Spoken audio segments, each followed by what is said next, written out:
Well, I think firstly, I have to hasten to add that surviving across cultures, at least in my perspective, seems to be easier for men than women. Women tend to seem to have an additional degree of challenges in these environments. So with that point aside, I feel myself, in some way less burdened than women in terms of making those switches. Let me share some anecdotes which may then illustrate the kind of lessons or imperatives that one needs to have in dealing with cross-cultural environment. So first one goes back to my time at the IMF. IMF is a very multicultural organization. You have people from all over the world working there. The least represented in Washington, D.C., in the confines of the IMF is actually the Americans themselves. Although, organization as a whole, between the security guards and the help who provide help in the sanitation and logistics.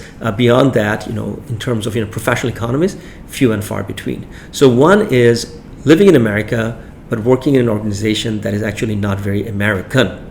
And these are the years through September 11, 2001, and subsequently the Bush years, followed by the Obama years. There were, of course, in the newspaper, in the headlines, stories about Muslims facing challenges, the racial dynamic in the U.S. becoming challenging. But in the confines of the IMF, it was like a bubble where one didn't really feel any of these other than just like anybody in the world reading newspapers or watching it on TV. That, in my view, was detrimental to one's likelihood of integration in a society.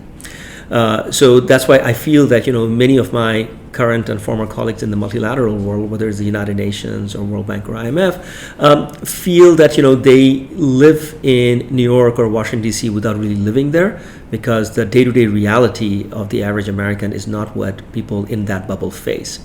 Now, this example may sound esoteric, but if you go away from the bubble of a multilateral organization, you can extend that analogy to a bubble of a very successful company. A company like a Google or Apple, which is the envy of the rest of the industry, people who work there, very well remunerated, very well respected, and their day-to-day reality tends to be quite different from the day-to-day reality of the average American as well.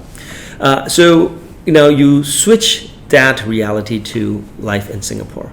Again, my current job at DBS, I work with a lot of Singaporeans. We also have a good dash of foreigners working at DBS, but that doesn't necessarily mean that we are fully cognizant of the day-to-day reality of the average Singaporean, because again, DBS is a successful organization.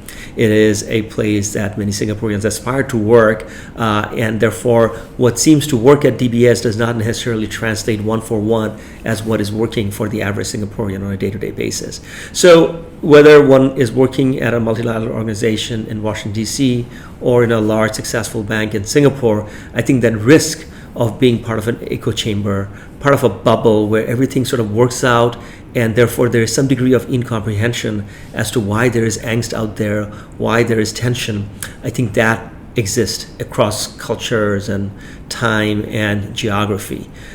So whether Singapore today dealing with issues of employment and role of foreigners and the role of Singaporeans in building a future Singapore, dealing with multiracial, multicultural society and all the tensions that invariably come with that, but also an assertive public sector that is at pains to ameliorate those tensions, I think is something that is a lived reality for everybody and ought to be a lived reality for even those who are at organizations that perhaps are untainted or untouched by some of those realities.